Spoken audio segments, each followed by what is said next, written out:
10 อันดับหนังที่รายได้สูงสุดตลอดกาลจาก Box Office ล่าสุด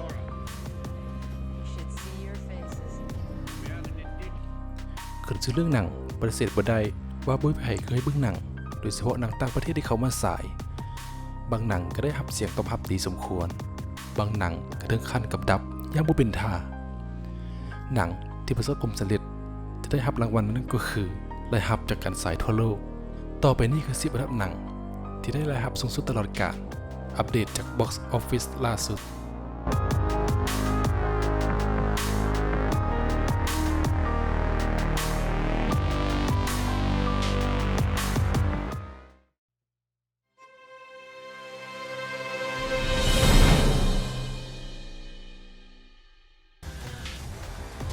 อันดับที่10 Black Panther 2018 Black Panther เป็นทุ่มเงาในแอคชั่นแฟนตาซีจากผู้กำกับไรอัน คุกเลอร์ที่มีตัวละครคล้ายคลึงกับเสือดำที่เป็นเอกลักษณ์ที่เราได้เห็นจากกัปตันอเมริกาโดยเรื่องราวของตัวละครฮีโร่เสือดำดังกล่าวนี้ได้เฮ็ดภารกิจต่อสู้กับศัตรูที่หวังทำลายประเทศของเขาหนังเริ่มต้นสายในวันที่29 มังกร 2018 เป็นทุ่มเงาที่ 18 ในจักรวาลของ Marvel โดยหนังดังกล่าวได้รายได้ไปทั้งหมด 1,346.9 ล้านเหรียญแถมยังได้รางวัลออสการ์สาขาดนตรีประกอบหนังดีเลิศ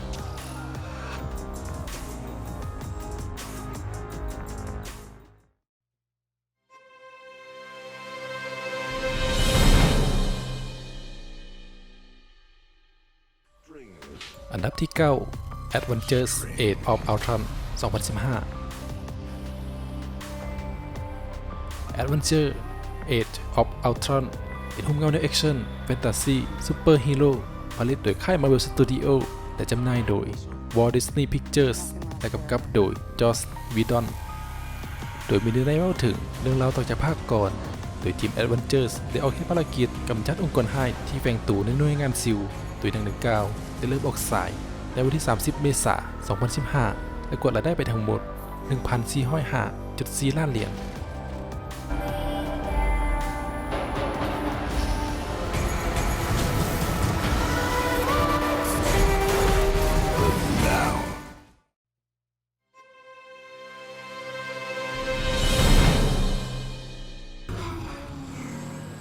อันดับที่ 8 Fast and Furious 7 2015 Fast and Furious 7 เป็นหุ้มเงาแนวลึกลับแอคชั่นหนังของคนมักเรื่องความไวในการแข่งรถเขียนบทโดย Chris Morgan กำกับโดย James Wan และนำแสดงโดย Vin Diesel โดยในภาคที่ 7 นี้เป็นการเล่าเรื่องราวของเหตุการณ์ที่เกิดขึ้นจากภาคที่ 3 ได้ออกฉายในวันที่ 2 เมษายน 2015 กวาดรายได้ไปทั้งหมด 1,516 ล้านเหรียญ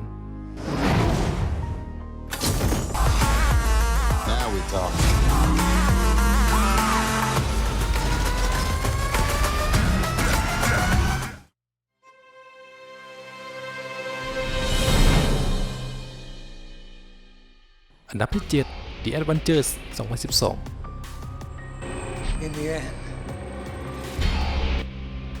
The Avengers ของ Marvel Studio ออกฉายครั้งทำอิฐในวันที่ 1 พฤษภาคม ปี 2012 เป็นหนังแนวแฟนตาซีวิทยาศาสตร์จากผู้กำกับ Joss Whedon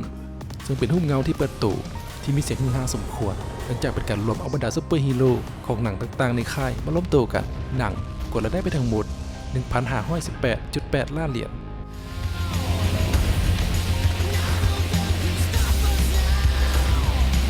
If we can't protect the Earth, you can be damn sure we'll avenge it.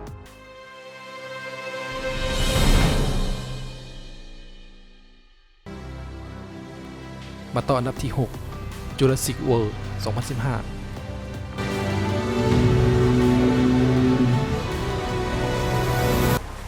Jurassic World เป็นหนังแนววิทยาศาสตร์ผจญภัยที่เล่าถึงเรื่องราวของบรรดาไดโนเสาร์ที่มีภาพงามส่วนจินตนาการกำกับโดยโคลิน เทเวโรออกฉายครั้งทำอิฐในวันที่ 11 มิถุนายน 2015 และได้รับเสียงตอบรับเกินคาดจนเฮ็ดให้หนังกวาดรายได้ไปทั้งหมด 1,671.7 ล้านเหรียญ Made a new dinosaur? Probably not a good idea.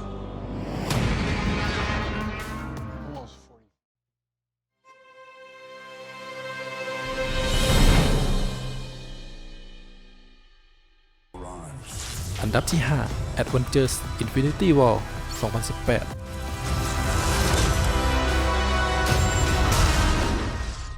และอันดับที่ 5 ก็ตกมาเป็นหนังจากซีรีส์ Avengers อีกเรื่องของค่าย Marvel ที่มีแฟนๆติดตามอย่างหนาแน่นหนังเริ่มต้นออกฉายในวันที่ 23 เมษายน 2018 และในภาคนี้ผู้กำกับนั่นแมนแอนโทนี รูสโซเป็นหนังอันดับที่ 19 ในจักรวาลของ Marvel และภาคนี้ก็เป็นภาคที่ประสบผลสำเร็จอย่างล้นหลายโดยได้ไปทั้งหมด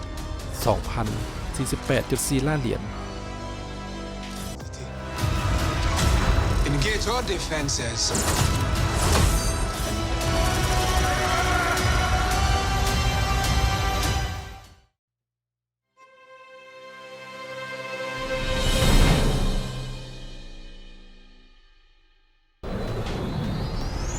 อันดับที่ 4 Star Wars 2015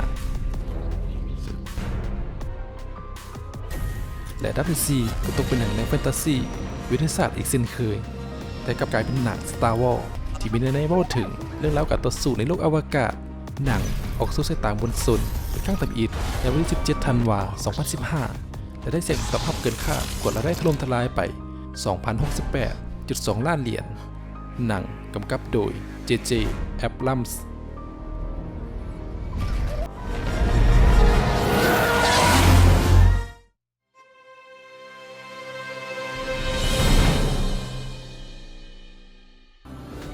อันดับที่ 3 Titanic 1997 Forget it, Boyle. You'll never get next to them. ใครจะไปเชื่อว่าหนังจากปี 1997 จะได้ไล่หับถึงเพียงนี้ในหนังดังกล่าวมีเพียงหนัง Titanic เท่านั้นที่เฮ็ดได้ Titanic หรือว่าซื้อออกไปเป็นไปบ่ได้ที่จะมีไผฮู้หนังที่เคยติดอันดับหนึ่งที่มีรายได้สูงสุดตลอดกาลมา10 กว่าปี Titanic เป็นหนังแนวชีวิตความหักและภัยพิบัติเป็นหนังที่สร้างมาจากเรื่องจริงของเรือไททานิกกำกับโดยเจมส์แคมเมรอนออกฉายข้างนำอิฐในวันที่ 26 ธันวาคม 1997 และได้รับเสียงตอบรับเกินคาดถล่มทลาย จนเป็นกระแสหนังซื่อดังไปทั่วโลกหนังกวาดรายได้ทั้งหมด 2,187 ล้านเหรียญ Drawing that we found just today. A piece of paper that...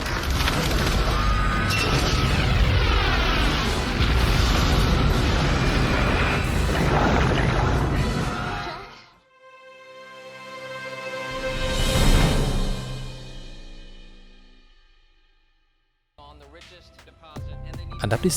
2 อวตาร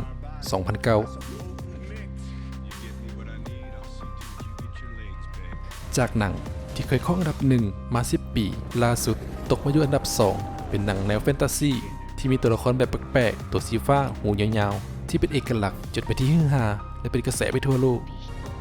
อวตารกำกับโดยเจมส์แคมเมรอนผู้กำกับคนเดียวกับไททานิกออกฉายข้างทำอิฐในวันที่ 17 ธันวาคม 2009 และกวาดรายได้ไปทั้งหมด 2,789.7 ล้านเหรียญแต่ก็ยังบ่พอที่จะยึดอันดับหนึ่งในฮอดปี 2019 We will send them a message that this is our land.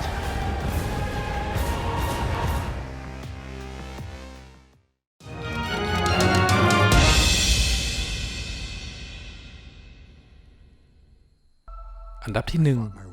Avengers Endgame 2019 Realize that. และสุดท้ายก็เป็นหนังที่เป็นกระแสในปี 2019 ที่ไปไผ่ก็เล่าถึงกับ Avengers Endgame ที่ได้รับความนิยมอย่างหลงใหลในทุกเพศทุกวัยถือได้ว่าเป็นหนัง Avengers ที่ประสบผลสำเร็จที่สุดของจักรวาล Marvel Studio Avengers Endgame เป็นหุ้มเงาแนวแฟนตาซีซูเปอร์ฮีโร่อันดับที่ 22 ของจักรวาล Marvel กำกับโดยแอนโทนี รูสโซและโจ รูสโซออกฉายข้างนำอิฐในวันที่ 22 เมษายน 2019 จะได้รับเสียงตอบรับถล่มทลายจนสามารถเปลี่ยนเคลียร์อวตารให้ตกไปอยู่อันดับที่ 2 ได้โดยรายได้ทั้งหมด 2,796 ล้านเหรียญ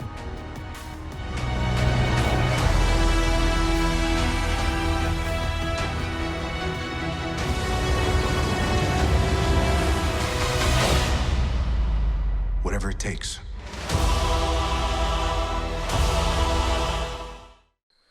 และนี่ก็เป็น10 อันดับหนังที่ได้ไล่รับสูงสุดตลอดกาล ส่วนใหญ่จะเห็นว่ามาจากค่าย Marvel หลายสมควรที่ประสบผลสำเร็จ และก็มีหนังที่สามารถทำลายสถิติเก่าลงได้ จากนี้เรามาเบิ่งกันว่าจะมีหนังอย่างแน่ที่สามารถจะเอาชนะ Avengers Endgame ได้แต่สถิติจะสูงสุดฮอดไสนั้นต้องรอท่าติดตามเบิ่งว่าจะเป็นหนังอย่างและปีใดที่จะมายึดอันดับหนึ่งได้ไว้เจอกันใหม่คลิปหน้าจะเป็นคลิปอย่างนั้นก็รอท่าติดตามไว้ได้เลยทางทีมงานของเราจะค้นหาข้อมูลมาอัปเดตให้เบิ่งอย่างแน่นอนสำหรับมื้อนี้สบายดี